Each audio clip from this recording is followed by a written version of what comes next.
तत्काळ दुष्काळग्रस्त घोषित करावा.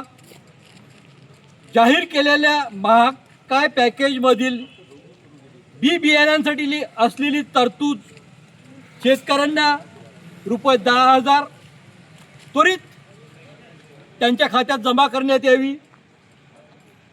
जून ते सप्टेंबर 2025 पर्यंत झालेली अतिवृष्टी त्याचे त्वरित सर्वे करून शेतकऱ्यांचे सर्वे करून त्यांची यादी अपलोड करण्यात यावी आणि त्यांना तात्काळ मदत जाहीर करण्यात यावी.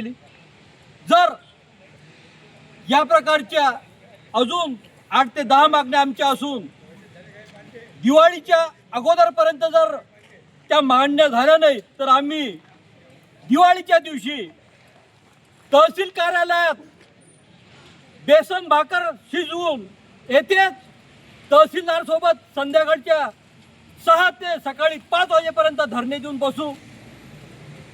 एवढे आम्ही शासनाला इशारा देतो. त्यांनी याकडे त्वरित लक्ष देऊन आमच्या मागण्या मान्य कराव्या. नाहीतर आम्ही या दिवाळीला तहसील कार्यालय पातूर येथे काळी दिवाळी साजरी करू.